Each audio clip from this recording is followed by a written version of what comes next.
So welcome to No Borders with Brian and Carrie. And in today's episode, what we want to talk about is why moving outside or traveling full-term outside of the United States is so appealing. Yeah. And so some of the topics that we're going to cover is really what probably the biggest one is the affordability. Yeah, we get asked all the time, how do you guys do it? I wish I could do that. We hear that all the time. Well, here to tell you, you probably can. Yeah, so we'll kind of go into all of those cost savings that we have seen and the difference that we were paying at home compared to being out and traveling full time. And then we're also going to touch on medical, because that is also another huge question people have of what our cost savings, because that's just kind of a question mark of when you are traveling, how do we get medical care? Right. What does it cost? How do we have medical insurance? And just kind of how that is all handled. Right, it all ties in together. How are you able to afford it, considering medical insurance costs so much money? Yeah. Well, it doesn't have to. Yeah. And we're going to tell you why. And then some of the other things that we're going to discuss is just some of the things that we did to kind of get in that mode of planning to full-time travel that got us to the point that we could then be in the position that we could afford it. Yeah, how did we decide to do it? Yeah. What led us to this decision? And, so here we go. Yeah. So first, we are going to start with kind of how we decided to make that decision, what our experience at home was, and what we were looking to get by being outside of the States. Well, I think it all started when we went on vacation. We went to Portugal, and we came back from that experience, and the wheels started turning. How much did that cost us for accommodations? How much did the food cost? How good was the food? Right. Everything included, and then we compared it to what we were doing in the United States. Right. In our hometown of Bellingham, Washington, how much money were we spending there and getting less? Right. Yeah, we really looked at, I know we came home from that trip and we really evaluated what we were spending. And then also, I think we just loved Portugal so much that we were looking at the options of, was it a place that we could just honestly, at the first start, it was just retire to, was Yes. what we were looking at doing. So we kind of had that 7-year plan. We were planning quite a ways out. But as we started looking at the cost of living and how much things cost there as far as accommodations, and at the time we were looking at long-term rentals, and we were looking at what the cost would be for food and just everything. You can kind of research all of that online. We realized just how this was a possibility. We could do this. Yeah. And it doesn't have to be 7 years from now. It can be 5 years from now. And then it became 3 years from now. And, then, it was tomorrow afternoon. Yeah, and that basically. all just really kind of came about. I think when COVID happened, for me, that was a time that reality really checked, because it reached a point where nobody could travel. So it wasn't even if you wanted to travel, there was an option to go travel, or you just couldn't afford to, or you didn't have the time off. You just literally could not get on an airplane and go anywhere.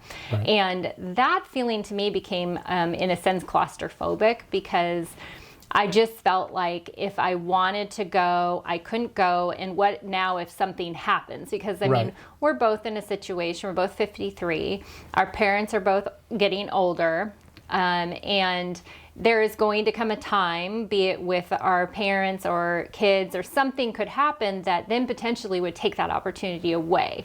Right. So I think there was just that feeling we had to take the opportunity if we could, and it was certainly a risk. Well, it was a huge risk. I even talked to a financial advisor friend of mine that advised me not to do it. I think most financial advisors would have told me, friend or foe, would have told me not to do it. And he said, what are you going to do when you're 85, 90 years old? What are you going to do when you're 70, 75 years old? There's no guarantee I'll make it until I'm 70, 75, exactly. 80, 85 years old. Well, there's no guarantee to any of us that we'll make it till tomorrow. So I think that there does come that point where you have to kind of weigh. I mean, you want to be smart about it, obviously, but at the same time, you have to understand that no matter what decisions you make in life, there is a risk involved. I mean, if you buy a new house or whatever, I mean, there's a risk involved in every decision you make. And this was definitely a risk for us, but we felt like We had weighed out the choices, the options. We had really taken a look financially at everything that we possibly could navigate as far as our finances, what we would be having coming in during retirement, how could we get to the point of retirement to make it work until then, because we certainly at that time, because we do YouTube, but we didn't know if YouTube was going to take off or was going to pay any bills, so. We didn't think YouTube would in any way subsidize what we're trying to do in any way. So that was something that we knew we had to start immediately out the door, is try and get some type of revenue going. Mm-hmm. Yeah. So when we were in the States, we had a condo together that we rented. And that was kind of for us, it was like we paid it was in between $1,700 and $1,800 a month for this condo, not accounting any of the other bills that came along with having this place. And it was a teeny tiny, like 850 square foot, 1-bedroom condo in a nice area in town, but still just an absolutely ridiculous amount of money to pay, we felt, where when we were looking online and looking what we could get elsewhere, it was like, so that was a huge factor. We knew that as far as rent goes, we could find that cheaper elsewhere outside of the country. Right. But then all the other expenses. Well, and with that rent comes your utilities, your cable bill, anything that you might pay. I think in the condo, we didn't have to pay for internet and water, but everything else we did have to contribute to. And so those are all added expenses.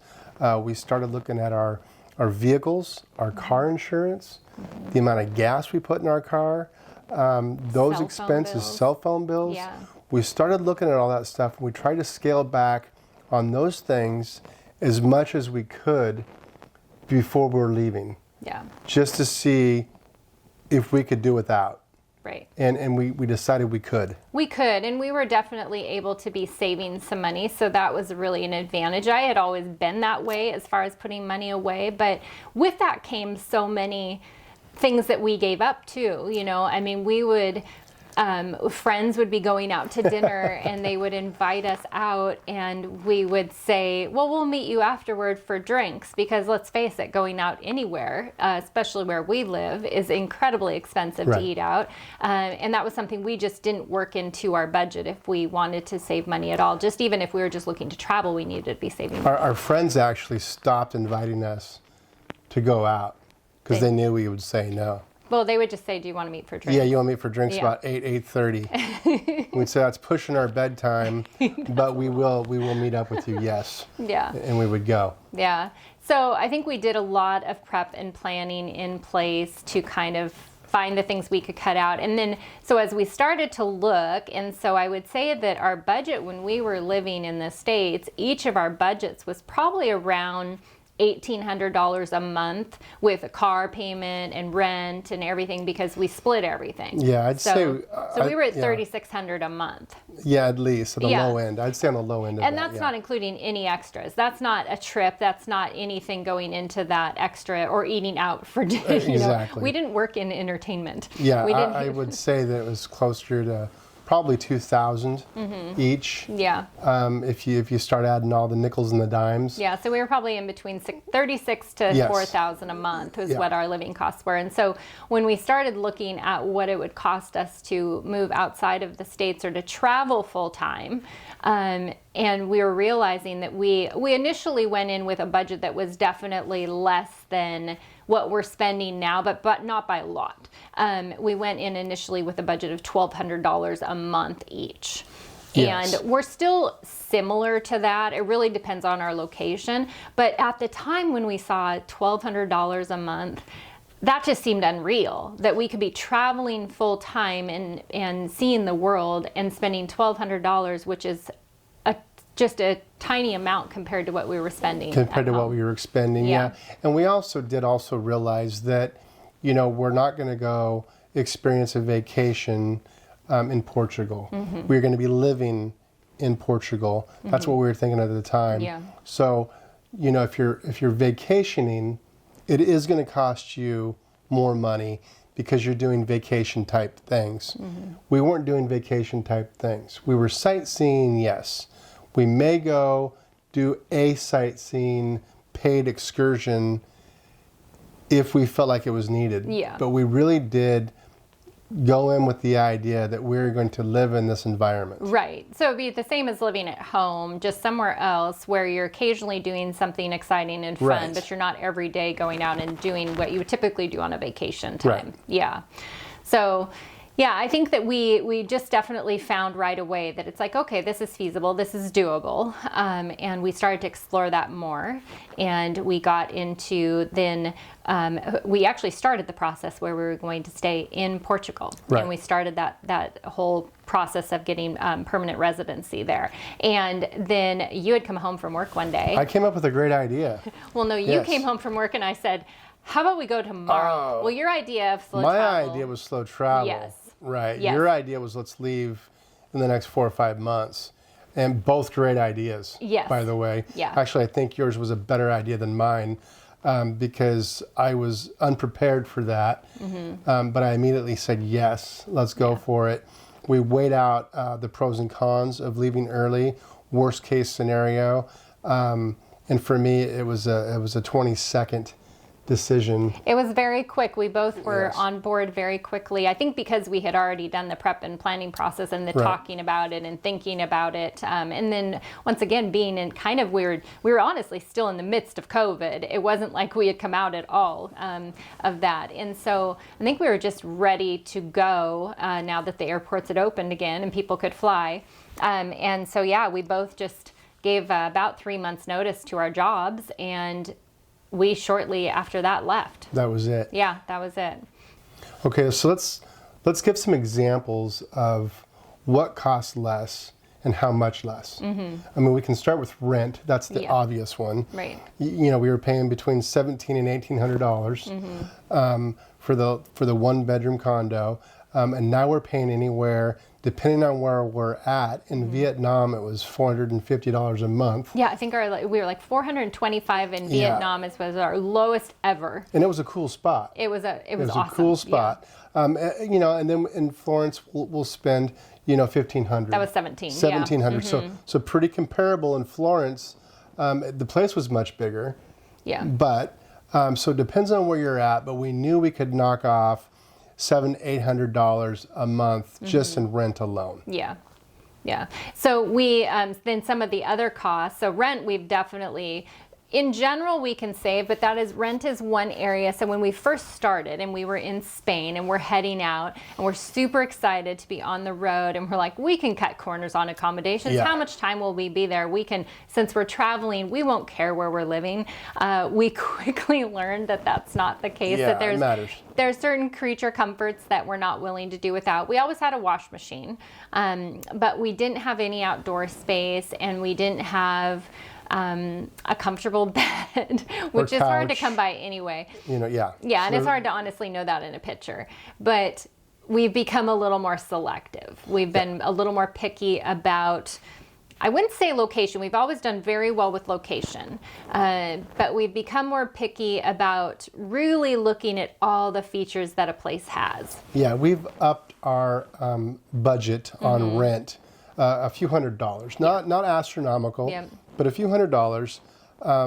And we need that outside space. Yeah. We've decided those two things. So we have evolved, I guess you would say, along the way. So we're not saving as much as we were, but we're still saving a lot more than if we were at home. Yeah, and I think that one of the things, you know, we were spending, like we said, we were averaging about, our initial budget on rent was about $900 a month Right. total, split between the two of us. That's what we were hoping to get at. And that is what we stayed within in our first 3 months. And then I would say now we try and average around $1,200. And when we say average, that's over the entire year. So like we were saying, we stayed in Vietnam, which was $400, and we stayed like in Thailand, and that was $450 in Right. place. So so our average, we look to be around $1,200, but boy, in Europe, you do pay a little bit more to get those comforts that we like to have. Now, another one of the cost savings is just the simple things like cell phone. So at home, I think I had gotten my bill down to about $60 or $70 a month, but now I actually have the eSIM on my phone, and that was great. That's a new addition just not long ago, and that's going to run about $11 a month to be able to have data coverage when we're traveling. But boy, we went into some places. I think Romania was one where we were paying like $4. Yeah, $4 or $5. You know, even in Spain, I believe it was $15 a month. The most we ever saw was Greece, which got to $40 a month, $45 a month, which to us was expensive because of all these other countries we were going to. They were so cheap. But a cheap policy, a very inexpensive policy here in the United States is going to run you $60, $70, $80. Yeah. And that's if you own your phone. With all of your extras on there. Right, with all the extras. That they like to tack on all the taxes and everything. Right. Yeah. So there's another immediate savings that... you know, those nickels and dimes, they do add up over the course of a month. They do. And we also don't have any of those other bills. A couple of things that we did keep is that, like, we have Netflix. And so we do have that. You got to have Netflix. Right. You got to have Netflix. We got to do something at night when we're sitting in a condo. Yeah. So we do have a couple of those platforms that we use. And then we also have, you know, the things that we were able to eliminate. We were able to eliminate not having car insurance and having a car, you know, but we do take a bus here and there. We'll take a train. So we have some transportation costs, but it still is minimal compared to what we were both paying for car payments. Right. And for insurance. Right. Yeah. So I would say that we've cut so many things off of just all those extras that, you know, the little stuff at home. Sure, we go out for a beer, but just the like going out with friends for beers, going out for, like we said, we didn't really go out to dinner and stuff, but just there's never fails. It's like we would have all those extras that we were spending money on of like you're on Amazon. Oh, I need that. I need to buy that because I need it. Yeah. You didn't really need it, but it's cool that you have it, but you didn't really need it. You know, another expense would be those unexpected expenses that just occur that you weren't prepared for. New tires, brakes, gutters for your house, a new roof, all those things. We don't have to worry about it anymore. Yeah, we're pretty, I mean, we know every month what's going out. The unexpecteds would be having to take maybe a flight home, emergency flight home, things like that if we had to do something that was not planned. But otherwise, we really have our monthly budget under our own control because nobody's coming and saying, oh, by the way, your rent went up. We know what our costs are going to be. We know what it's going to be. There is one unexpected expense that I did have, which will lead us into our next topic, and that is insurance. Yeah, it's medical care. Medical care. I had a colonoscopy, which was an unexpected expense. Right. And the only reason why I needed one was because a doctor told me that it was time. Right. I was 52. And she said, you need to get over there and you need to have it done. So I did, but even that ran me far less than it would have in the United States. Right.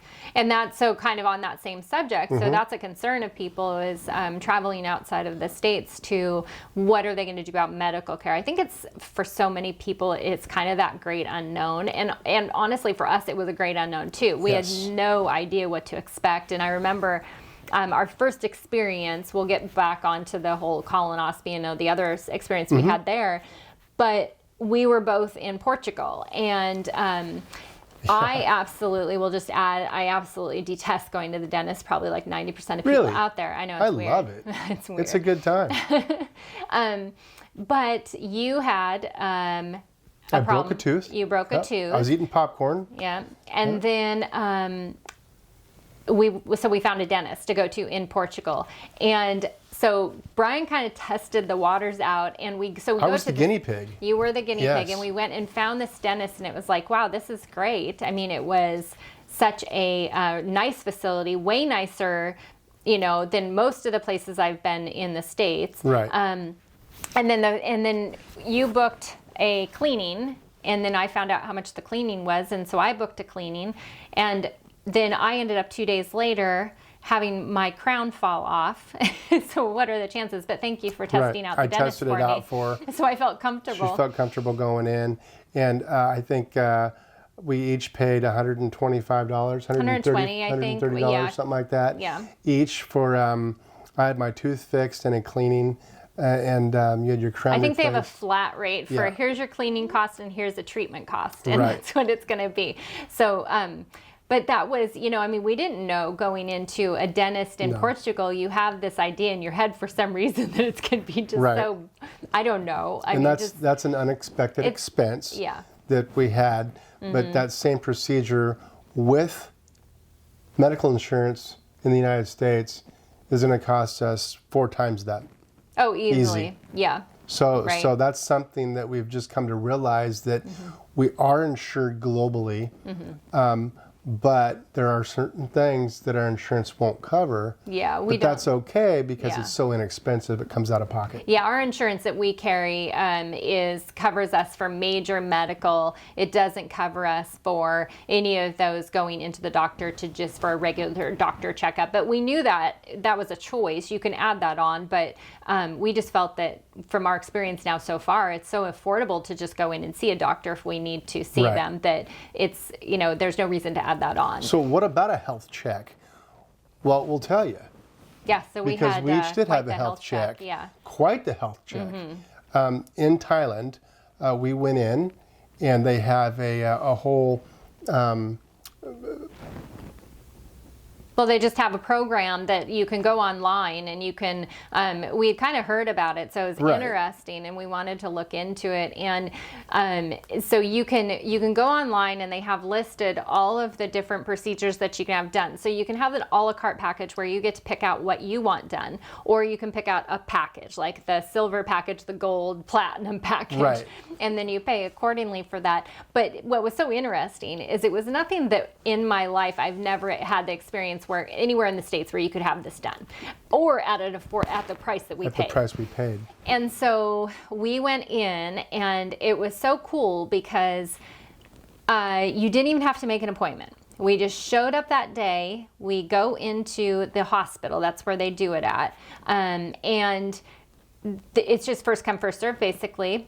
They take you into a room and they sat us down and they went over what we would like done. We each went in separately and figured out what we wanted done, what package, and then they give you the price. And then you basically have this little clipboard that you carried around, and you went from place to place to place to place, and they did all the treatments. But I mean, it included everything. Well, I mean, like I said, we got kind of the lower end package. So I got the silver pack. I think I got the middle package. You got the low package, but then you did some add-ons. Yes. Right. So because there were specific things that you wanted done. Yeah. And I wanted just the package, and I went in and I got an ultrasound. I got my my veins tested. I got they do an EKG, everything that I needed. They did lung x-rays, they do a stomach ultrasound, they really did a check of everything. Right. Yeah. And then for me, that was what I added on, is I wanted a mammogram, but I wanted a different kind of a mammogram added on, so I wanted 2 different kinds.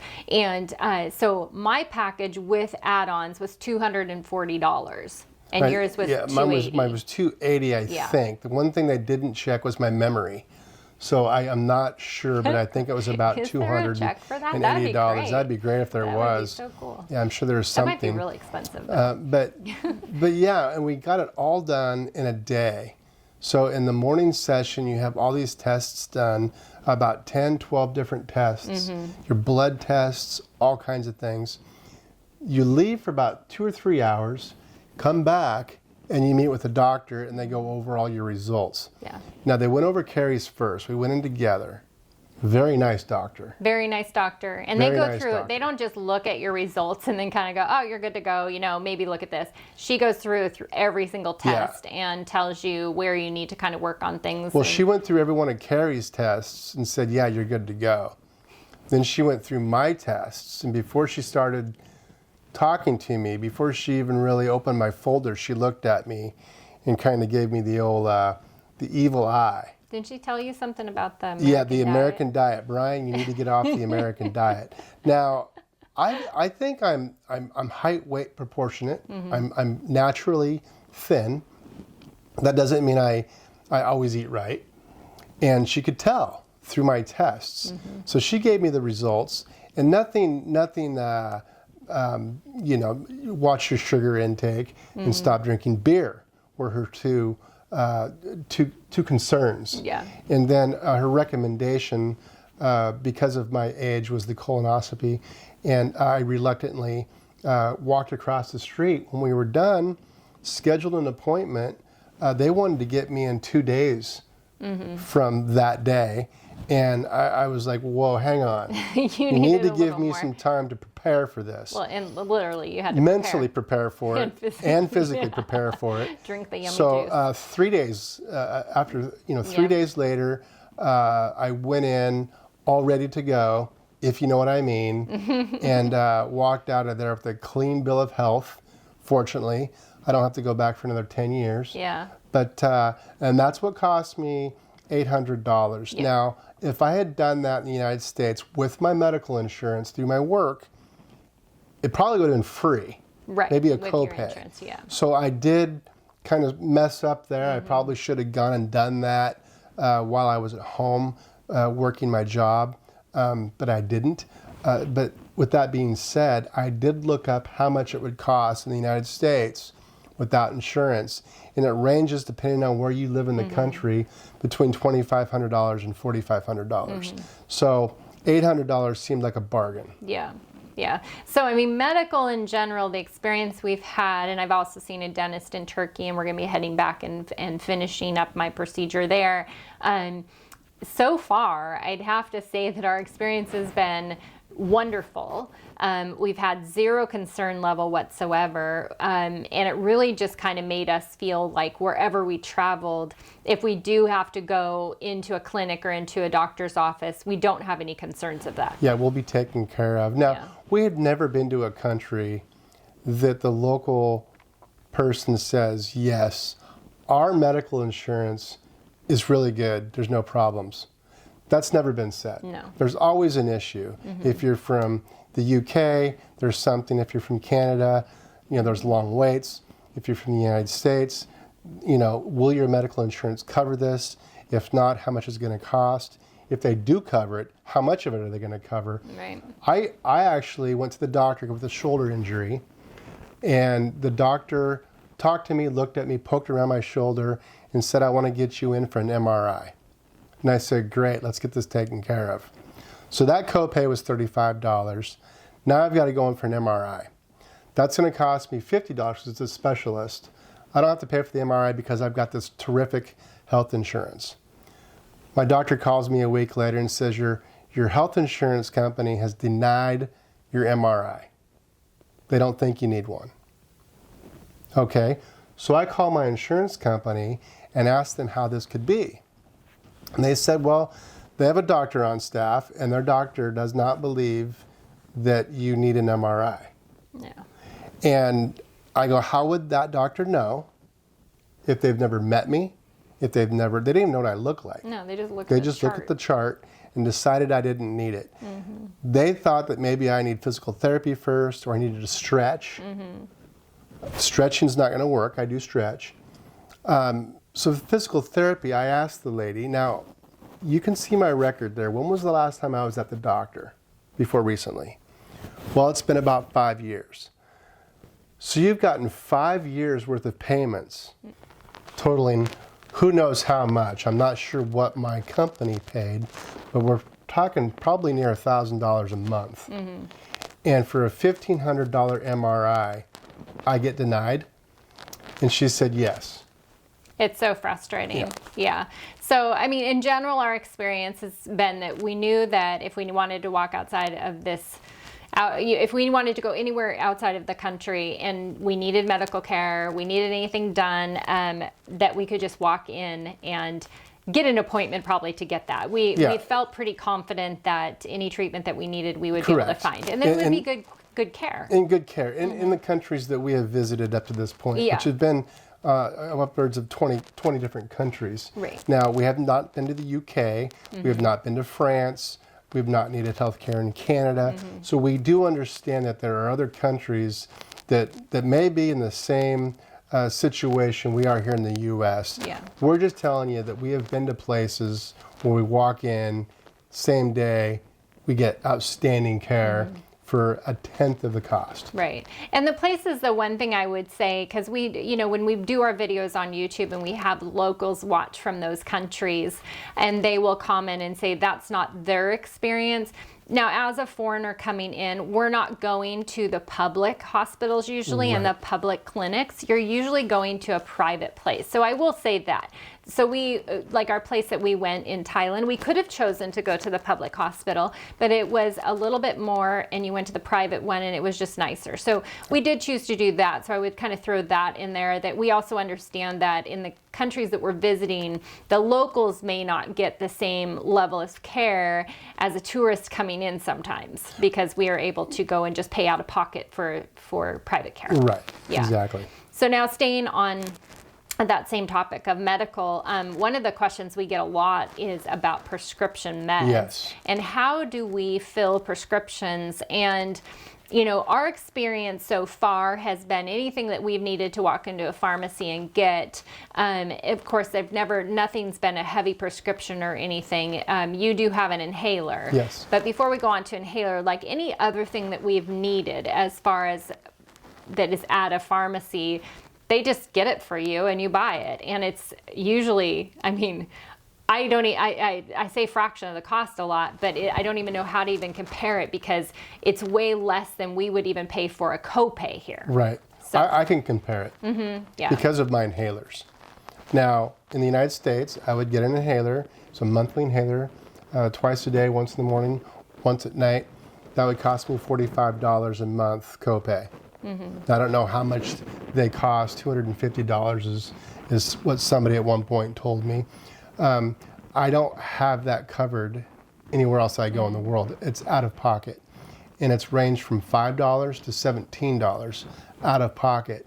Now, only one time has it been the same company, same brand. The rest of the times it's always been generic, but the same medication. Yeah. And I'm getting now $5 in Turkey for an inhaler that has more pumps than my old one. Yeah. So you were so excited when you got the one for $5 in Turkey $5. that you went out and got another one. Yeah. And so, then the next day you went and got 2 more. well, they'd only sell you 2 at a time, but there's pharmacies all over the place. Yeah, they're like on every block. Yeah, so I bought an extra duffel bag, and now I've got a duffel bag full of inhalers. You got 4. I don't know if we could have got through the airport with a duffel bag full. You got to be careful. You do have to be careful with your prescription meds. And that is one thing about when you are traveling, make sure you carry your prescription with your medications, or at least the bottle that has all the information on it. Don't ever pour your prescriptions into a bag or something like that. Or even honestly, just your like Tylenol and stuff like that. It should be in the bottle. Keep them in the bottle. Security likes that. And to take it a step further, if you are on heart medication or some serious types of medication, have a doctor's prescription. Keep them in the same containers like Carrie was just saying, and see if you can get a 6-month supply or a 5-month supply, or however long you're going to be gone for until you come back next, would probably be your best bet. Right. I mean, at least have a couple months supply. Yes. The amount of time you're going to be gone, or at least to cover you for a while you're gone, so that then you can go navigate. Do you need to go see a doctor to get a new prescription? Will they just take your prescription at the pharmacy? Right. Because the thing is that even with your inhaler, we don't know each country we go to, because every country is going to have its own rules. Right.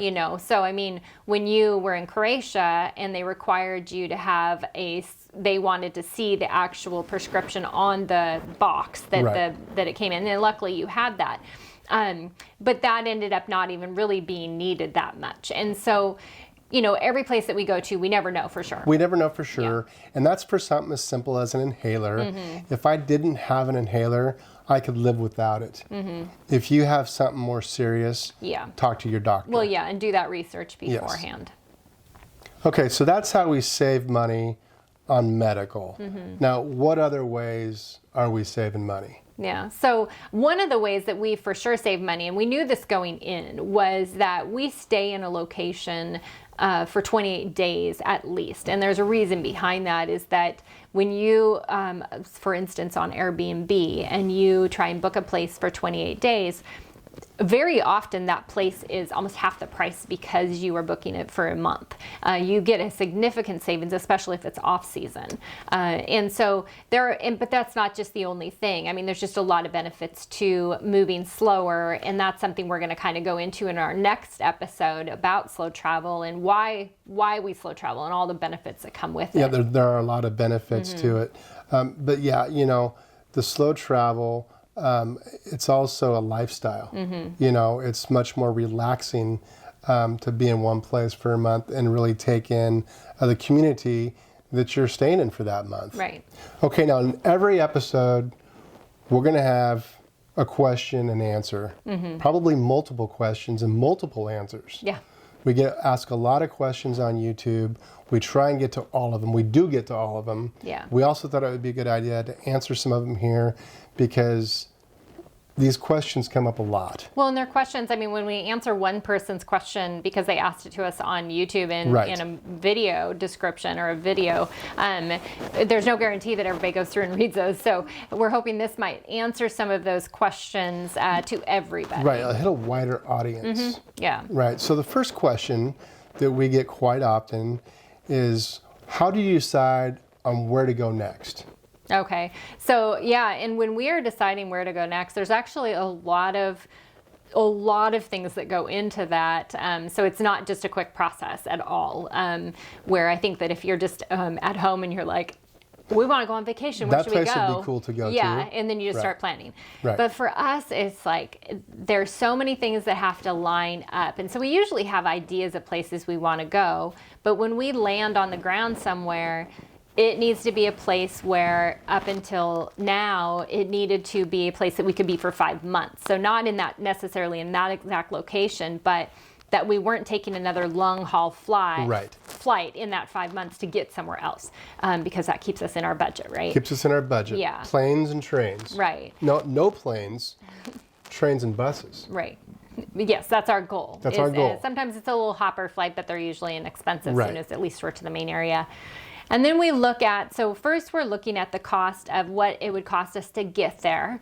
That's a huge deciding factor, because we could find a place. There have been times where just recently we were looking and like, let's go to Buenos Aires, because that's part of our 2024 plans to fly to, we're going to go to Mexico.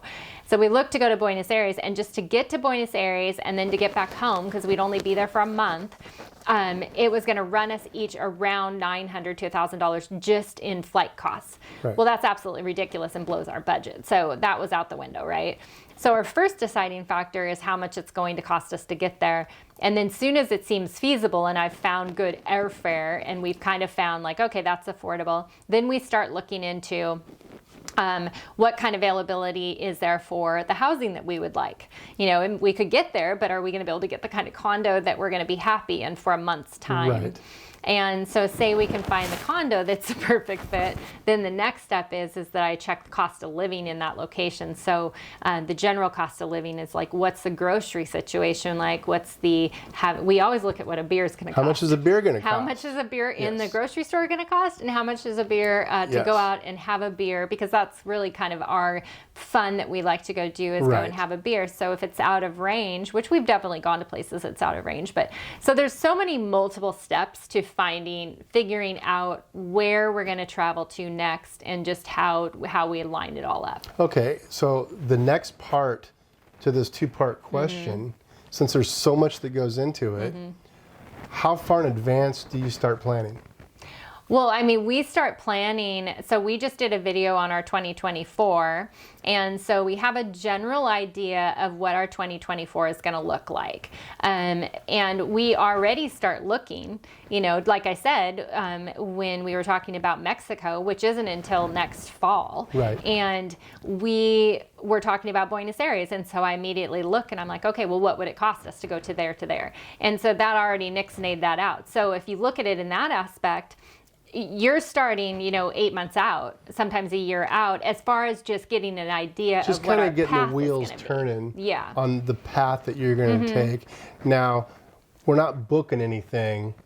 Nothing's booked in Nothing's Mexico. booked. No. As a matter of fact, we've only got 2 places booked. 3. 3 now. We have our place in Turkey. You would think I would know this, right? We have our place in Turkey booked in Fethiye, and then we've got our place in Rhodes and a place in Greece, or in Crete. So Crete was just done yesterday. That's why I don't remember. Back to that medical thing, they don't check the memory, so I didn't get the platinum I would think package. that it's so. Do you have short-term memory loss? I don't know what I have. It's one or the other. I can't remember. Yeah. So we did, but there is also there's rhyme and reason to behind why we booked those 2 places. It's pretty obvious. It's Greece, right? And we will be heading into the spring months that's when tourist season starts escalating upwards. Yeah. So you do need to keep in mind time of year. Certain times of year are less busy, so we can kind of push those off a little bit. Yes. So I would say that the planning starts well in advance as far as our year plan, and then as far as our next 5 months out, we start to book those places up.